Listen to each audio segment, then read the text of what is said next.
Hey guys, welcome to this week's Lean Lunch presented by Moves the Needle. My name is Aaron Eden. I'm one of the principals here at Moves the Needle, and Moves the Needle really exists to help employees and leaders inside the enterprise learn to behave more like entrepreneurs. We find that, or we know that execution is how large businesses are built. They're built around being able to scale and create repeatable processes and make things really efficient. And unfortunately, that capability is the opposite of what you need for really good innovation. And so we help employees and leaders behave more like entrepreneurs and understand those two different hats between search and execution, and when to apply each of those hats and how to get through things successfully as a result of it. A couple upcoming events that we've got. I want to share with all of you guys so you can check them out in the future. First off, on September the 3rd, we're going to have a special Google Hangout, which is a branding panel. We're going to have Roz Mancinelli, who is an innovation consultant that helps really medium-sized companies figure out how to get their brand to really permeate the DNA of their companies. And then my co-founder Brant Cooper, he and Jeremiah Gardner are getting ready to release a new book called The Lean Brand, which is all about application of lean principles to branding. So we're going to have a panel between the three of them and discuss really how this applies in different enterprises and those kinds of things. Then on September the 12th, we will have GM Karsten Newberry from Siemens. He focuses on he leads their software division, and they're applying a lot of lean startup principles inside their enterprise. So definitely excited to learn from him. And then on September the 16th, we'll have Frederick Ooms. He runs a startup incubator and accelerator, as well as teaches at a couple universities with Lean Launchpad and some other courses. Should be pretty exciting. And then September the 24th, the Association for Manufacturing Excellence. We're going to have a customer Zoom webinar with them. So definitely check that out as well if you want some more practice or details on how to get really specific about who your target customers are and how to make a really big impact by getting super focused. That's a good chance to learn some new techniques and new tools and see how that applies in the manufacturing industry as well as many others. So lots of exciting events coming up. Definitely check those out. You can always visit the movestheneedle.com/events webpage. And see any events, public speaking, other places where you can connect with the Moves the Needle team. So enough of that. We're going to jump into a really exciting lean lunch that we've got here today. We have Sam Evans, who is the Director of Client Innovation for Brandtrust, joining us today. And we are going to totally geek out on design and lean startup innovation and how to apply these things in your career, and we've got a lot of really good stuff coming. So with that, I'll give Sam a quick moment to introduce himself, and we'll go from there. Sure. Well, thanks, Aaron, for the invitation. It's so great to be here to speak with you and with all of you. I'm excited for a great conversation. As Aaron mentioned, I really lead strategy and innovation here at Brandtrust. And just a quick sort of headline, kind of who we are, where we come from as an organization. We've been around for 15 years, and we're really rooted in applying social science disciplines, and specifically behavioral economics within that, the subset principles, right, to really understand and identify human truth, right? So what we say is we're the champions of human truth, and the reason why that's important is you have to really understand how people think and how people make decisions, and sometimes it's a little bit counterintuitive in terms of how we do that, right? And so we're the ones who are always asking why, trying to go deep to identify that human truth, and then my role in the organization is pulling that through to brand strategy and through innovation and at the end of the day, really, right, to create brand experiences, or as I'll talk about in a little bit, brand memories, really, that shift behavior, right, and create even more brand engagement with key stakeholders, customers, users, consumers. So excited to be here, and a huge fan of lean startup principles, and excited just to, as Aaron said, geek out on all this today. Should be lots of fun. Yeah. Yeah. So I want to start by asking, you know, how you define brand. I think a lot of people tend to Sure. think about it as sort of this other thing off to the side of their company and those types of things. So maybe a quick set perspective check on you know, how you define the brand. Sure, great question, and really important question, frankly, right? And I, in a past life, was a brand manager too, right? And so I think that title even is a little bit misleading, right? Because it implies that one can manage a brand, that it is this tangible thing that we can actually control and manage. What we really believe to be true, and what we believe is backed by research as well, is that brand really, I guess the first step that we help clients take, right, is that brand really is not owned by us who are quote unquote managing it, right, or shaping or shifting that strategy. It's really owned by our users, right, our loyalists, right, and we are really kind of shepherds of that, right. We're guiding that brand and building it for, but we're doing that to serve the people who really own the brand, and those are our loyalists.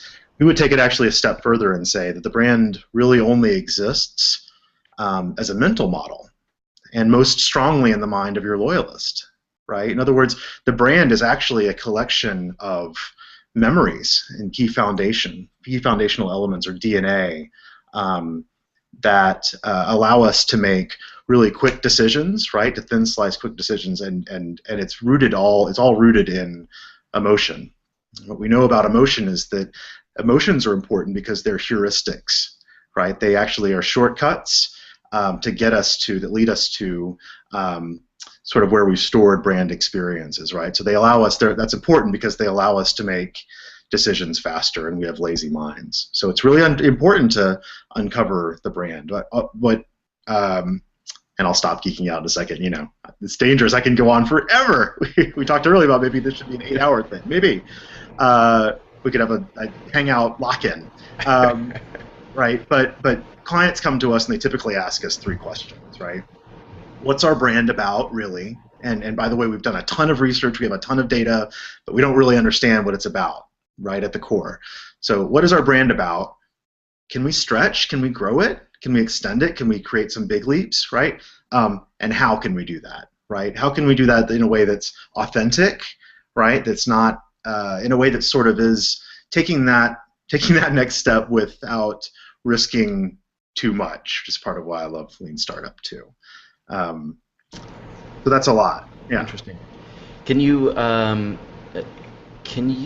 talk just a little bit about the maybe 2 things. One is maybe a tangible example of what all of that wonderfulness that you just described might look like. Yeah. And then second, how do you see those things in trying to create those memories and make those emotional connections at a brand level? How in the world does that actually apply? How does Lean Startup even potentially apply in that world? Yeah, that's a great question. So the first example. So we fundamentally at Brandtrust, our legacy really is in research, right? We started off as brand strategists, but we realized very quickly, and our CEO, our visionary CEO, Daryl Travis, realized very quickly 15 years ago, is that we really needed to become social scientists, right? And so, or at least students of social science. And we do have, all of our researchers have backgrounds in things like neurolinguistic programming and anthropology and psychoanalysis, right? So they take a fundamentally different lens, really more scientific approach, right, to understand from a grounded theory basis, which I'd love. That's the hint for the second part of your question, right? Love to talk about the difference between grounded theory and scientific theory. Both are really important in they're complementary, and how do you select one over the other for your purpose. Mm-hmm. And so we're really good at getting deep and understanding the decision drivers and the mental models behind brand. And the reason why I bring that up is because oftentimes the way that we do research elicits very different answers than the teams have seen before. Right? So as you and I are talking about, Aaron, I know we're both fans of Jimmy Kimmel, right, and the lie witness news, right? There's a real danger in asking direct questions, right? Obviously, you get faster horse answers, right?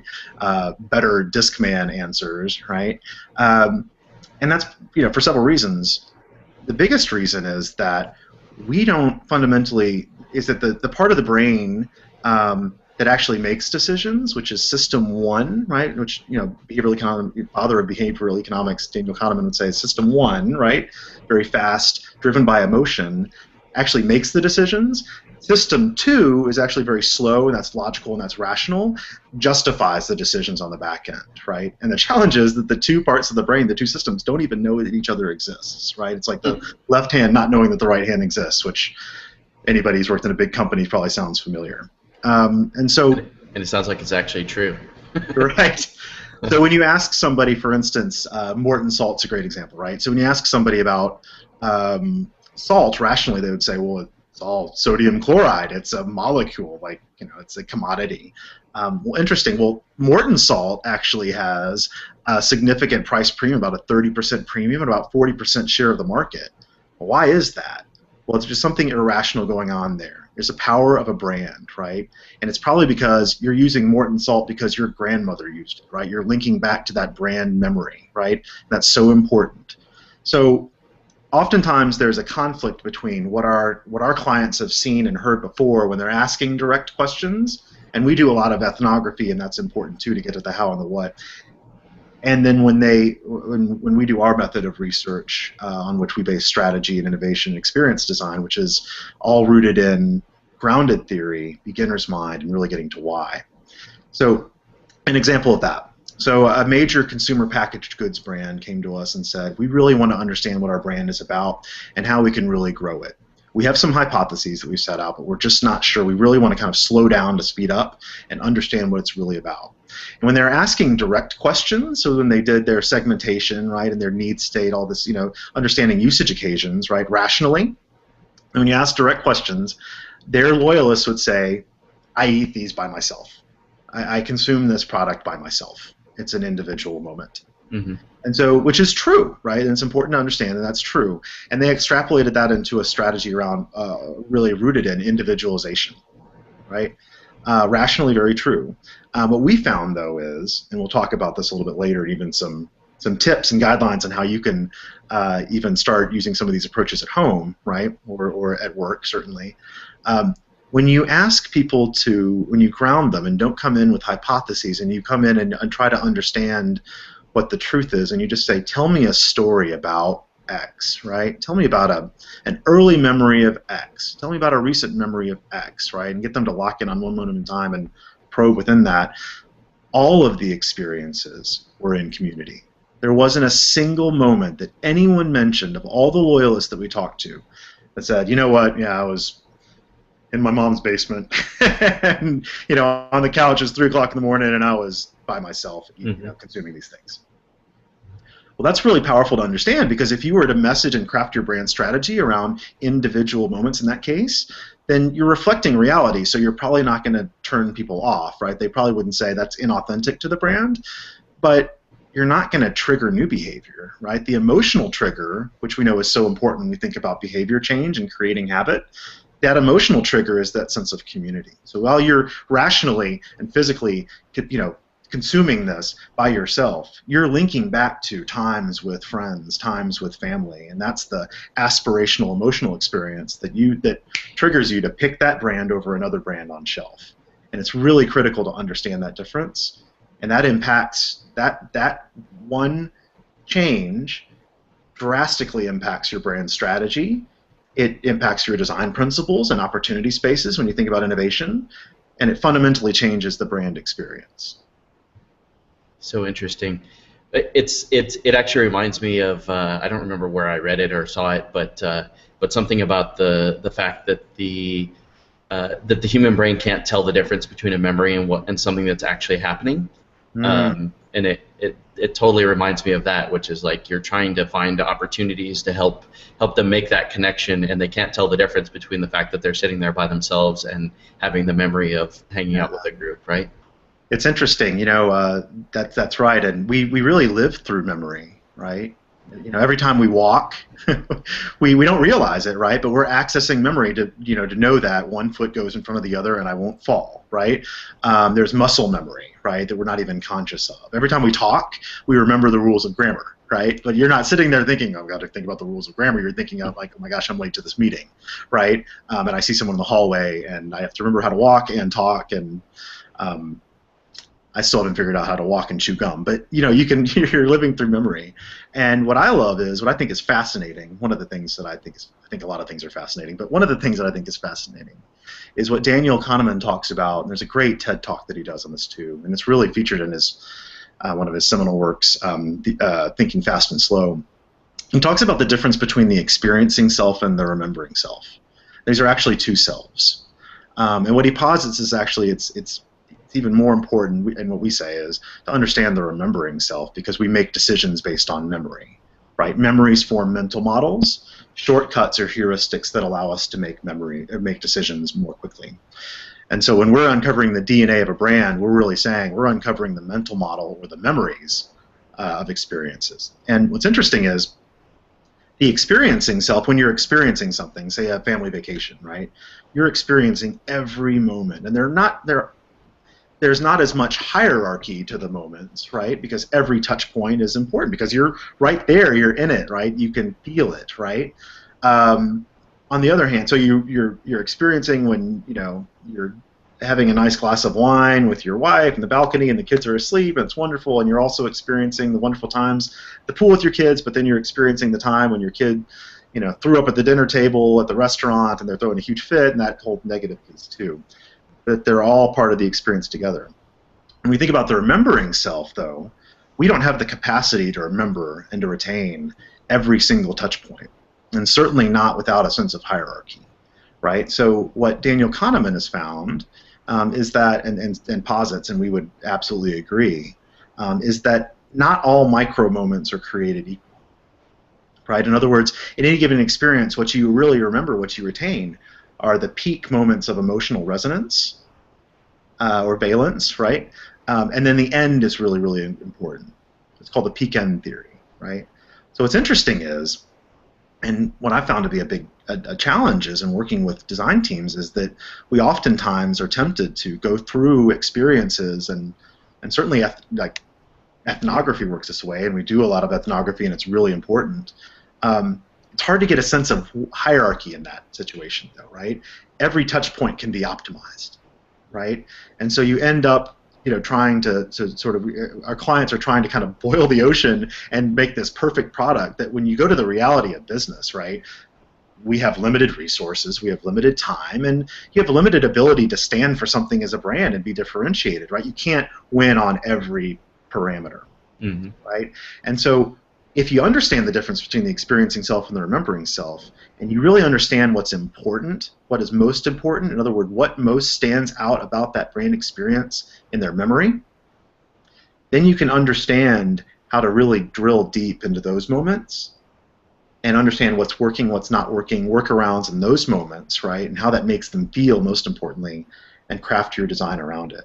So it's really the difference between, going out and digging, 100 one-foot holes, and really going in and feeling really good about your dig site. So you're drilling one hole that's 100 feet deep, which also answers the question too, I think, or begins to answer the question. So how does all this stuff fit with lean startup, right? We love lean startup. I'm a huge fan of scientific theory as well. In other words, in developing hypotheses to learn and to fail fast and to iterate forward. And I believe that there's a complementary piece in the grounded theory on the front end to understand what's most important so that you can focus on the 20% of touch points that deliver 80% of the value and the importance of the experience. This allows you to be more focused with your hypothesis set on the front end, so that you can even learn faster and get narrowed in faster on the back end. That make sense?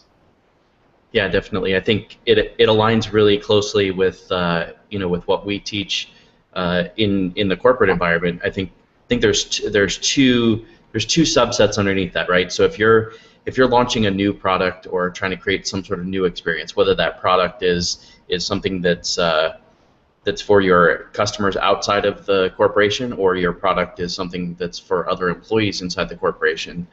In the category of new product, it sounds like in this case what you're saying is that there's an opportunity for people when they're going through that first phase of customer empathy and really understanding who their target customer is and what's important to them, that this is an opportunity for them to actually take that and go much deeper with it. And when we talk about trying to connect with those customers at an emotional level, being able to understand what are a couple key touch points, not what is every emotion that they experience, but what are a couple key touch points to then as you figure out what the solution is that's going to solve a problem that you identified for them, you can sort of align those two things together and say, well, the key points that they remembered in the existing experience were these couple points. So let's try to do our best in this new product to align those touch points so that we hopefully key in on those emotional aspects. Is that my summarizing correctly? No, it's exactly right. It's about understanding the emotional intensity, right? Which you can get to, we'll talk about, which you can get to also by, we are exploring things like facial recognition technology, but it's really, having the skill set to it's who's listening, right? So that's kind of the secret sauce too of having, someone with, say, neuro-linguistic programming background, right? Really looking to understand what are the word selection, because that's really important, right? More emotional words, right? Body language, tone of voice, things like that, tonality. But what you're looking for are those moments of peak high emotion. This is really, really great. This is really validating and affirming. And then those just valleys, right? And understanding what are the peaks and valleys. And the peaks, by the way, oftentimes are driven by surprise, right? Our brain loves surprise. We're a pattern recognition machine, and we love it when it just totally shakes us up, right? When it shakes up our system, right? So that's why we love really good jokes. There's a great Jerry Seinfeld video about how to tell the perfect joke, and he architects it out, but it's the structure, right, that you can follow along, and then there's a zag, right? And that's actually an interesting contrast in a lot of organizations, because many organizations that I've seen, right, are very focused on how do we minimize surprise? How do we create consistency, right?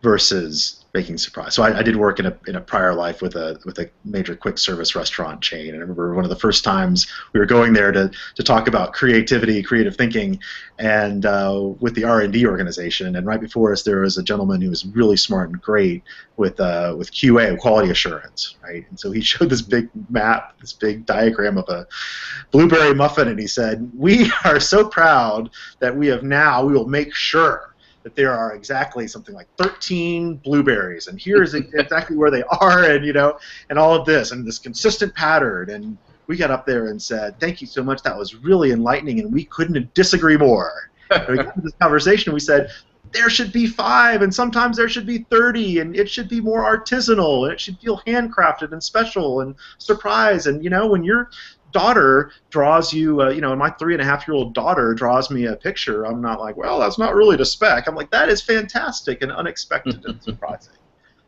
So it's really about understanding what elements we can surprise, and that's really how we stand out in that sea of sameness, right? That everybody's just mired in, right? Most organizations that I've seen, either they fall into a couple traps. One is they try it, everything's important, so nothing's important, right? So they're trying to optimize everything, and these solutions, these ideas, these innovations never even make it to market through their stage gate because they're not feasible, and they don't know, and they're not quite sure how to test, which is so great. Why, so why lean startup is so important to break that down, right? But that's a big failing point. I think another one is just trying to move really fast on the front end before kind of slowing down to speed up and giving up and saying we're never going to understand how our brand is different. Let's just copy the other guys, right? And that's a death spiral right there. Yeah, and it happens really, really frequently. I actually just noticed we're a little bit we've sort of moved beyond the topic just a little bit, but I want to make sure that I ask. We've got a question from one of the viewers, Eric. He's asking how close to corporate reputation is brand?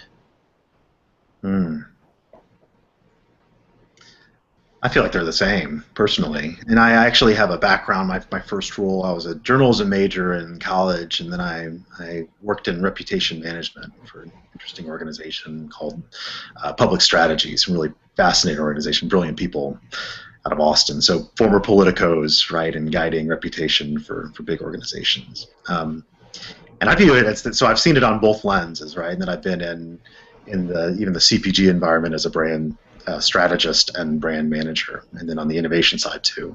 I'd say it's one and the same. It's just a different nomenclature in my view, and different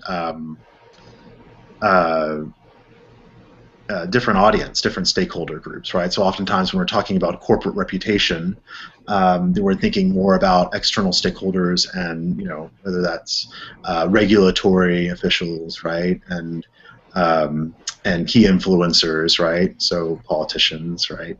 Lawmakers. And when we're thinking about the brand from more of a user, consumer, customer lens, that's just a different aspect or dimension of the brand. The same truth applies though, right? Is that to both what we talked about a lot in reputation, the reputation management world, is this idea of reputation risk, which I think really applies. I think more, consumer or customer-focused brands should be thinking about this also. It's all reputation risk arises from the say-do gap. So when you say, what you say about your brand is different than what you do. And what we say is, what you do is so much more important and powerful in telling your story than what you say. And so the biggest, the biggest impact that you can make in terms of telling your story as a brand is actually what you put into the marketplace, because it says more about how well you understand your target audience, right, your loyalist, how connected you are with them or not. And we think the same is true for overall actions in corporate reputation. It's just a little bit of a different stakeholder group and different lens. The challenge there is too is that when you're talking about oftentimes when you're talking about a brand, we want to dive in and really understand the loyalist, because the mental model for that brand is most strong with them. On the corporate reputation side of things, sometimes the danger is your mental model isn't as strong, right, or it might stand for something different. So how do you understand that and manage that is a little bit of a different tact. And we have done at Brandtrust, we have done overall corporate umbrella, so branded house or house of brands, right? But what is the overall corporate umbrella? What does that brand stand for? And how do we think about that with B2B partners, right? Key customers on the business-to-business side of things, and stakeholders outside of users.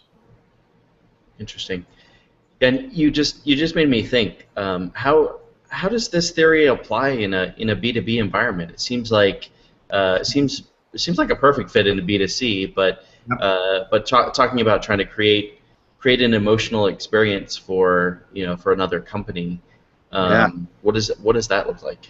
That's a great question. We were just having this conversation yesterday with a financial services organization in New York City for a couple hours. Really good chat, and they're B2B, and they had a lot of their clients B2B also. And one of my friends has a bumper sticker on his car that says "Corporations are people too," and it's a joke, but it's really true. Actually, it's very true. Very true. A bunch of people. Yeah. So what we found, and we've done a lot of B2B work, with lots of organizations across categories, right? But not at liberty to talk about specific projects and things. But what I'll say is that people are people, and we make business decisions for emotional reasons also, right? I want to feel validated. I want to feel affirmed. I want to feel smart. I want to feel responsible. What is it, right? We make a lot of decisions to mitigate risk in organizations. So you absolutely can understand those pieces. So we do a lot of research, sort of at the B2B angle too. When you think about let's say consumer packaged goods companies, right? Anybody who's touched or been in a CPG company knows that brand is king. Consumer is king. But if they're smart, they'd also know that customer is just as important, because you can develop the best product ever that they're just going to love. But if you can't sell it to that buyer at Walmart, it's not going to amount to a hill of beans, because it's never going to see the light of day, right? So it is a difficult dance, and I've lived through that sob story of developing something that is so passionately regarded and by consumers, right? And we know when we think about the adoption curve, it's just going to be a huge hit, and yet making the mistake of not doing due diligence, let's say, on the customer side of things, to bring them along and understand what their motivating factors might be, right? And how do we tell the story? The first rule of storytelling is know thy audience deeply. And oftentimes we forget that. And so we think it's just as important to do research with your channel partners as it is with your end user. And so we'll use similar tools in the emotional space. On the consumer side of things, we often will use something called emotional inquiry, which is in-depth interviews, one-on-one, using psychoanalysis. It's essentially borrowed from psychoanalysis, and if you want to geek out on that, there's lots on our website. We've got a white paper, but they're visualization exercises with social science researchers, right?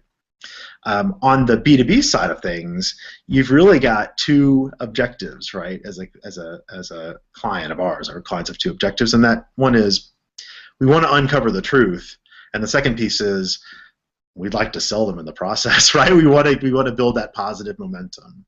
So we leverage a tool, a methodology that's really rooted in social science and change management, called appreciative inquiry, and it basically posits that you can understand a lot about what's working and what's not working yet, and the ways to improve the experience, just by implementing a positive frame on things, right? And you actually align them. You bring them on your side of the table, and along with you in the process, so you build tighter alignment and momentum.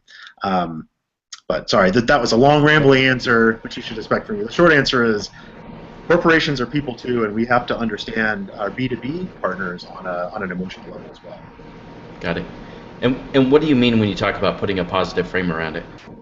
Yeah, so really asking questions in the positive side. Like, what's this experience about? What's working for this experience, right? Got it. Okay. Yeah, versus saying, oftentimes we're so quick to jump to what's not working yet, and I was working this week with a client in another part of the country, in Tennessee, around identifying innovation opportunities, and they're so focused on barriers. What are the barriers?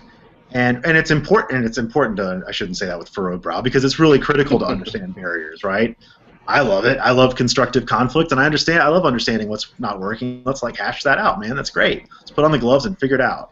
But at the same time, we think that there's even more power for brands in general to understand what is versus what isn't. Mm-hmm. In other words, your DNA, you can't be if you try to be all things to all people, you're going to be nothing for nobody.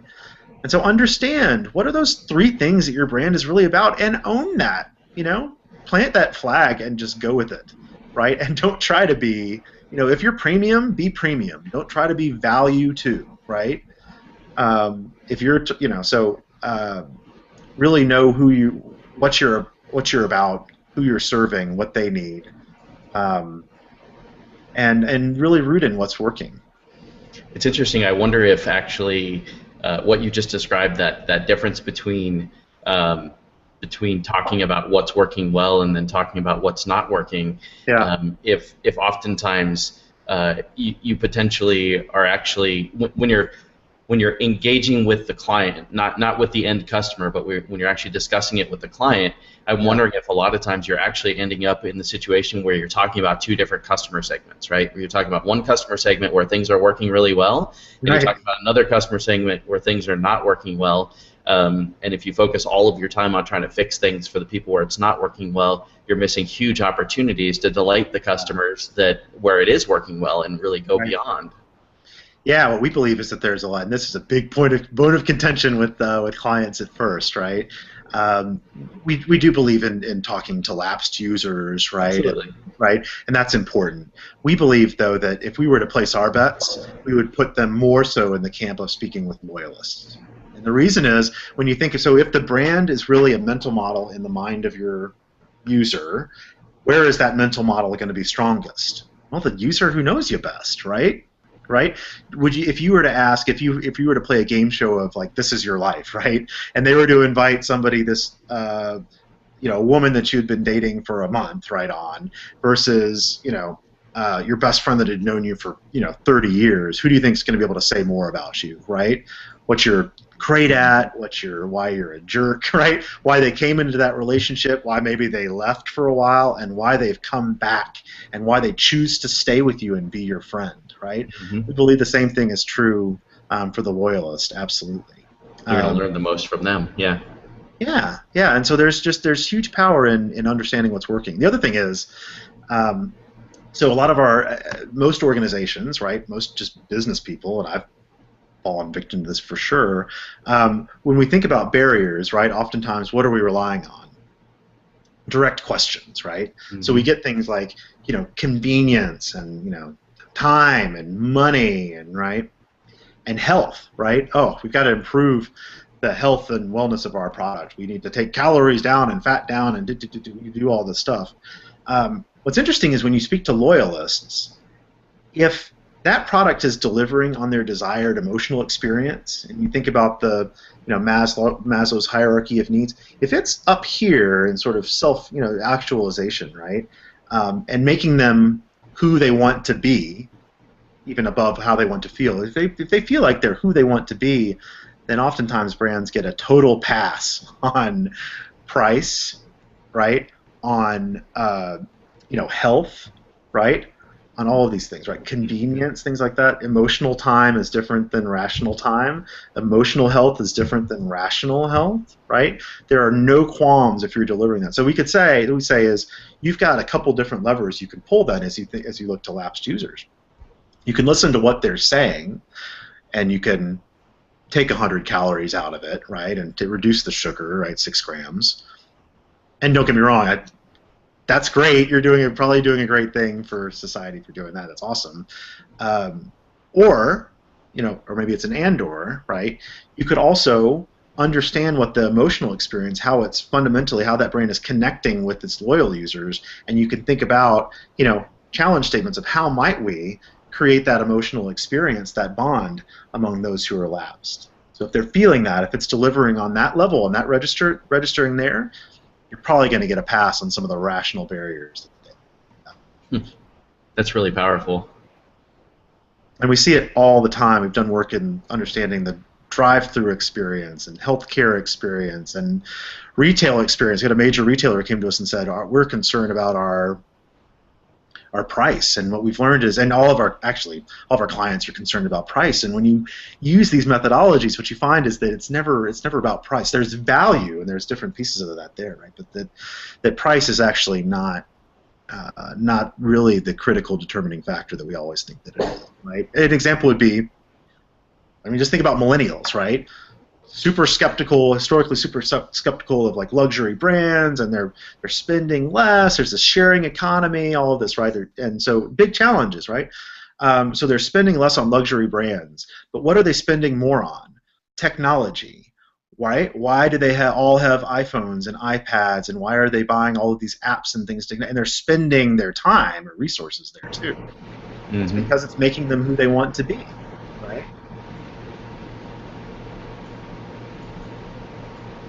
So just a different frame to consider. Yeah, that makes sense. Yeah, it sounds really complex. It can one one question that I'd ask, I Yeah. realized that I sort of jumped past it and I didn't realize it, which is if someone or a company is able to do this really well, like Yeah. like what's the kind of impact that they can create? Do you have an example or two that you can share with us of like somebody that was able to really take these principles and understand their customers at an emotional level, and what impact did they create as a result of being able to do that? Yeah, that's a great question. I'm a little bit hamstrung in terms of specific examples that I can give. Right, there are some good examples on our website. Cool. One that I would encourage everybody to go check out. Just go to brandtrust.com. Go to our events tab, and there's a webinar with David Ginsburg from Intel and our CEO Daryl Travis talking about how Intel leveraged an emotional approach, right, to get to the decision drivers and the non-conscious mind around what specifically people were really looking for from technology, Mm-hmm. um, and really trying to understand in that case, unpacking what performance means, right? So you're hearing a lot about performance, um, and it's funny too. I was in brand strategy and innovation for Gatorade too in the past. We heard a lot about performance, but but nobody could say what performance means, right? Right. What we were able to do with Intel is really before my time was unpack what performance means, and really it's not really about the technology's performance, right? Which sort of shifted their view, their lens as a very um, incredibly brilliant organization, very engineering led, right, in a way. And what they learned is that it's actually not about the technology; it's actually about improving my performance, right? I want to feel faster. I want to feel more effective. It's about putting things into, incorporating things into my flow to make me efficient and more creative and things like that, right? Which is interesting. This is years and years ago now. Interesting to think about, wearable technology and different ways that technology is essentially disappearing, right? Mm-hmm. It's a conduit to helping me achieve myself. But they would say that had a huge impact across the organization, focused R&D in sort of a new way, gave them a new sort of why, really rekindled their why, and it also led to the design principles that they used to create the partnership, the Ultrabook as well. So this is Interesting. one example. Yeah. So if you really shift your lens on what's important to who's important to you as a business, it can have just huge systemic change too in rallying your troops around a new why, which is really being able to serve and connect with those you serve in a new way, in a stronger way.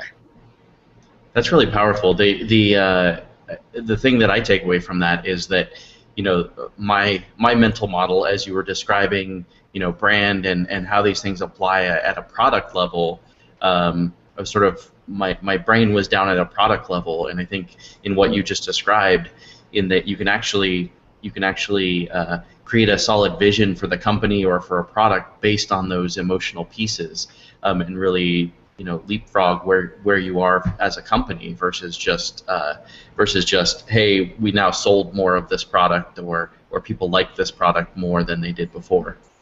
Yeah, I mean, if you think about it, it's really powerful when you think about the world of design, right? Innovation, whether that's product, and we think about, I hate the word innovation, even though it's in my title. I think the biggest barrier to innovation is Take the it word out. innovation. Right? So I'll put that out there right now, right? So talk about lack of focus, right?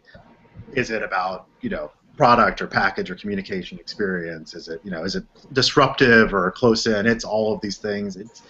It's a mindset, and it's about problem solving. But the way that we tend to approach it really is understanding, diving deep to gain that, to identify that human truth, what the brand is about, what the category is about, what's most important, right?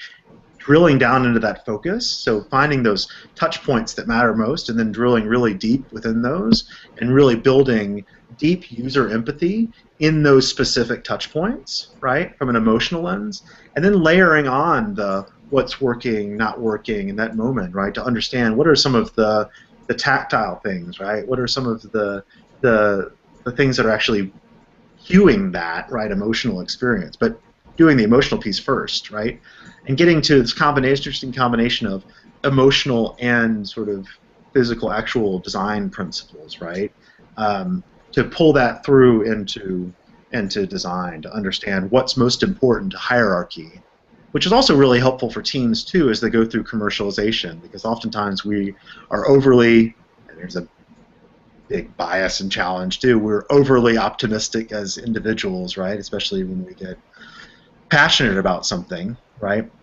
And so we come in with this fully fledged solution that we're so excited about, and then finance and ops, everybody says that is far from feasible. And so the question then becomes, okay, do we scrap this, or where do we place our bets? And the big challenge that a lot of organizations have is we don't really know where to place our bets. What's more important than something else? So if the CFO is standing at me and staring at me and saying, I've had this experience saying, you got to cut the cost of this thing. We need a faster payback, or what have you, right? What do I cut? Right? Really helpful to understand hierarchy from the user's perspective on what's most important. To arm yourself with that and robe yourself with that as you go into those conversations, which sometimes can feel a little bit like war, but yeah, it's true though. It's interesting though. All the work that I've done with startups, and similarly on the enterprise side, and really the fact of the matter is that it's twice as difficult to launch a new product or innovation inside an existing enterprise as it is in a startup, right? Because you've got all those political constraints, all the corporate antibodies, the existing business models, all that stuff. And you're fighting at the same time while you're trying to figure out how do I delight my customer. You're trying to balance how do I keep all my internal stakeholders happy and get through these political battles safely. So I think that's a really important point that opportunity to prioritize those interactions with your customer and say, well, this one absolutely we cannot drop, and this other one maybe we'll deprioritize it. See if the impact the product has with the customer is what we think it'll be without that feature, and maybe you still have to go back to the CFO and say, you know what, we took the feature out to cut the costs, and now people hate the product. So what do you want to do? Right. Yeah, we could either. Yeah. That's right. That's exactly right. And what we'd say too is if you want to get really, sneaky is a bad word. If you want to really bring them along too, right, is to actually bring them along. We think it's really critical to have a very collaborative approach, right? Even an appreciative approach. So the front end of any engagement, like we will absolutely do appreciative interviews, so appreciative inquiry, actually leveraging that with key stakeholders. So if you know that the CFO is going to be a big stalwart and somebody that's going to be a huge barrier, it's their job to be that. That's good. That's positive tension, right? That's constructive conflict. It's important. And gosh, we need to really employ this approach that's rooted in change management at the very beginning, to understand their perspective, and even we think about sort of business design principles as well from the beginning.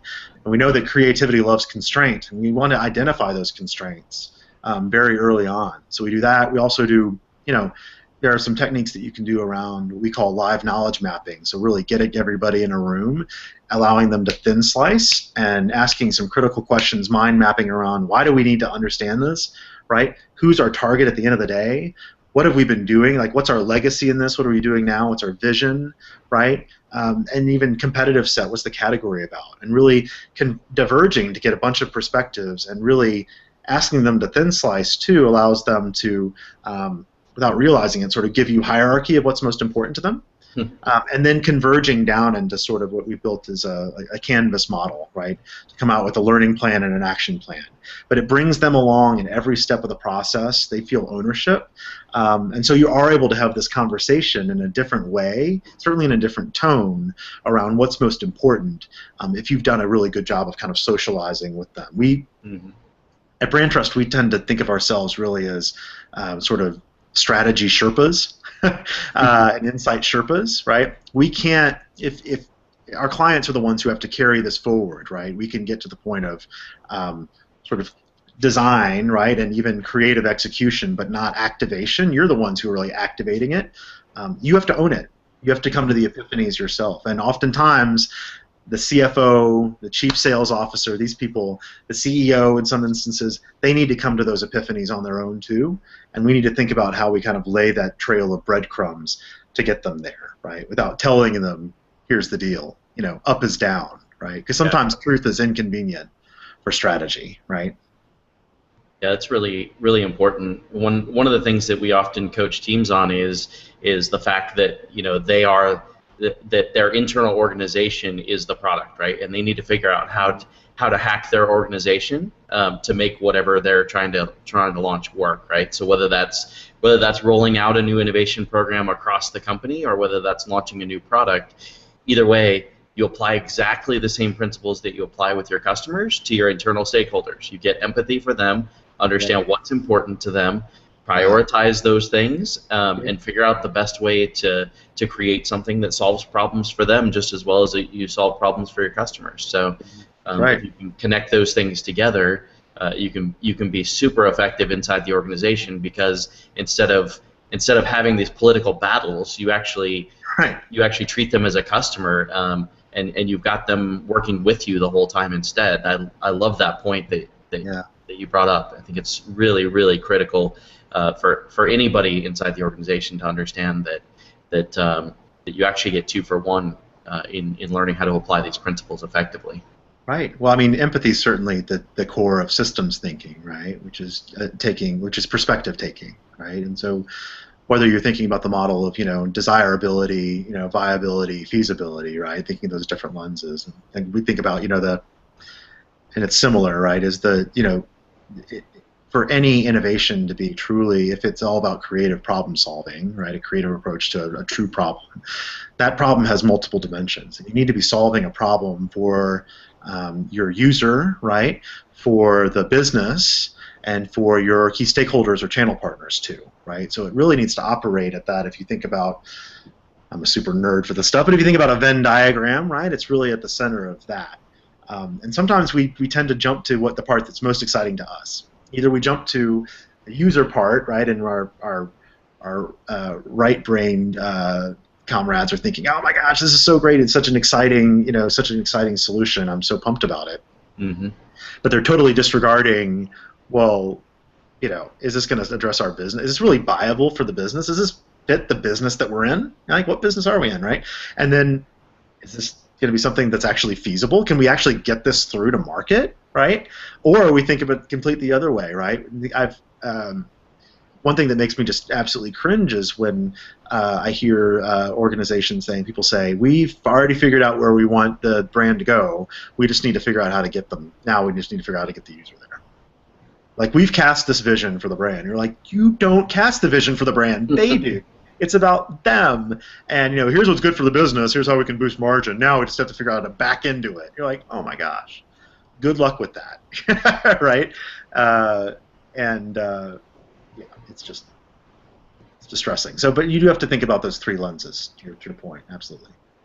So one of the key themes that I think that I'm hearing in each of these different areas that we've been talking about is really slowing down to go fast. So I think when you're in the thick of things and you've got one of these design thinkery type people telling you, hey, you need to go get some empathy for your customers before you launch this product, right? Yeah.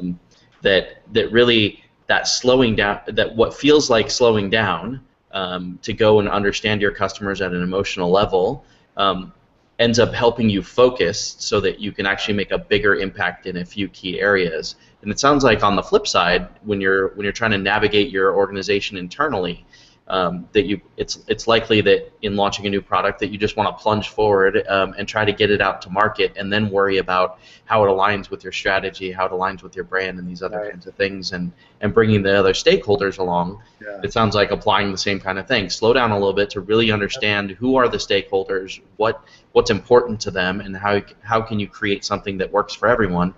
Maybe not works for everyone, but does its best to balance things for everyone. And then you can marry those 2 things together and hopefully create something that's really, really positive and big impact. So it's slow down to go fast, but really slow down so that you can focus and where you can make the biggest impact. Yeah, it's true. We so a potential topic for another Google Hangout. I love hanging out with you. So love it. Let's do it. is the intersection of story and strategy and innovation as well, right? So I'm super passionate about that, and we've actually developed something called story casting because we think that, again, what you put into the market tells more about your brand and your story than anything that you say, right? Versus trying to put lipstick on a pig, right? Increasingly, does not used to be able to get away with advertising, can't do it anymore, right? But the point is, think about the rule. We're very passionate about the rules of story. We actually have a PhD in narrative theory on our team. I have a journalism background too. And the first rule of story is know thy audience, right? But another piece is you really have to establish and build that character and develop that character. The reason that I love, and my wife would attest to, I'm totally addicted to Breaking Bad, is because I care so much about Walter White, right? There are a lot of stories out there that have really great, they just jump right to the action, right? In probably any Lorenzo Lamas movie, right? They just jump right to the action, and it's really, it's kind of like, all right, interesting, right? But Breaking Bad is so powerful because we really care about Walter White, and I really, for one, identify with him, and I'm not a drug dealer, but I identify with him in some ways, right? And so too do we need to understand before we jump straight into building the plot, right, and building the conflict and jumping right into the action part of it. We have to slow down and really double check and make sure, do we really understand? Do we understand that the protagonist of the story is not us, and it's not our brand, it's them, right? We have a cameo performance as a brand does, right? And then B, do we really understand their backstory, what they're all about? And leveraging things like design personas to really build that depth of understanding, right, before we build. But similarly, we use the story form to actually decide what decisions we're going to make, not only for the user, right, and understanding the user story, but then think about the power of mapping out that user story, but then also what's the brand story, right, based on the aspirational experience they want to achieve through the brand. How do we translate that to the brand's articulation of that?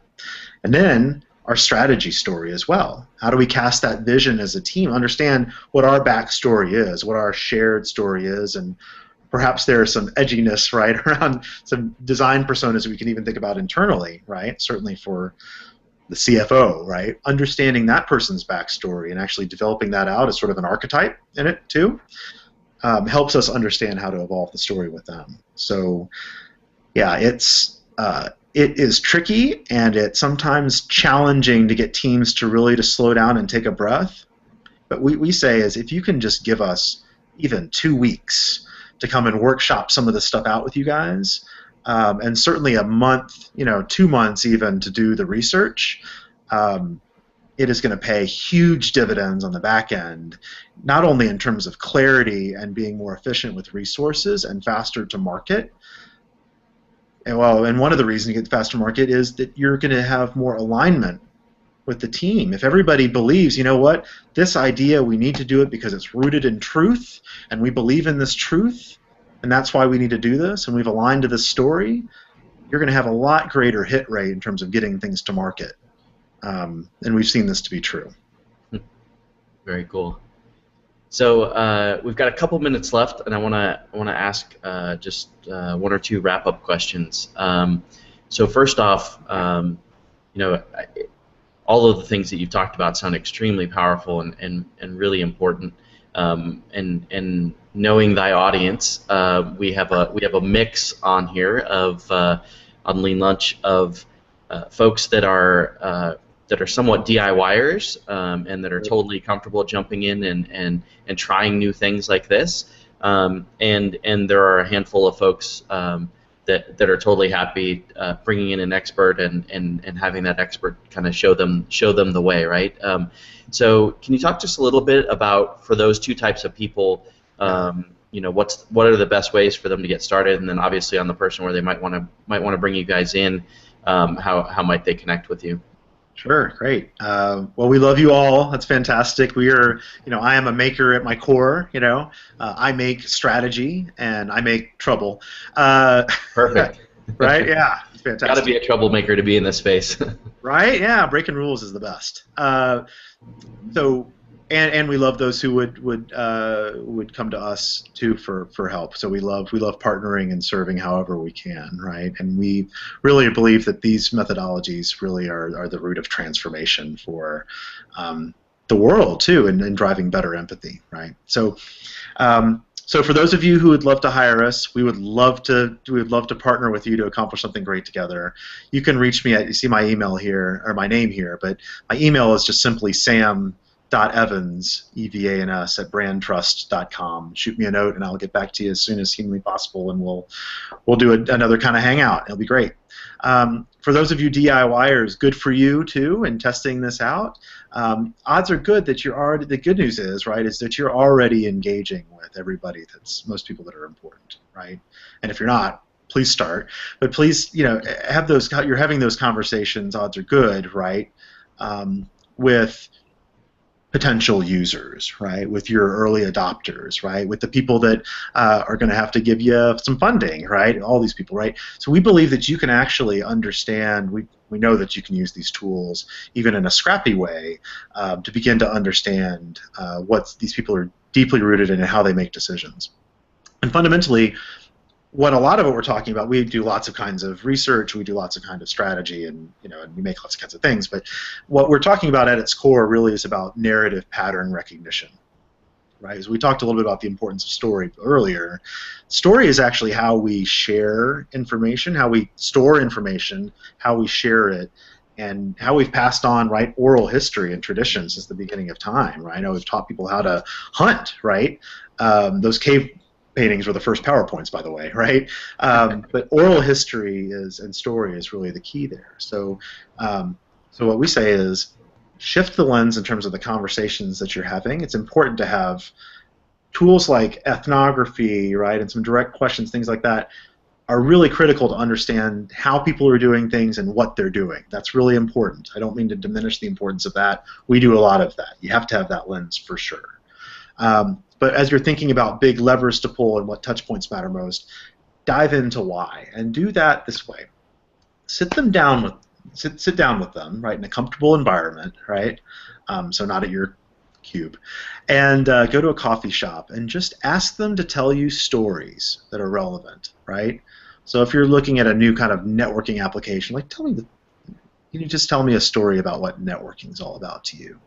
Early experience when you realized how important lean startup was to you, right? You fed me that question the pre, it was really a good one. It got me thinking a lot. And what I started thinking, even playing back, were stories, right? What they tell you, don't prompt them to specific moments in time or pieces. Let them come to you with what is most emotionally resonant, top of mind for them. There's powerful information in what they implications in what they say first. Right, so that's the first piece.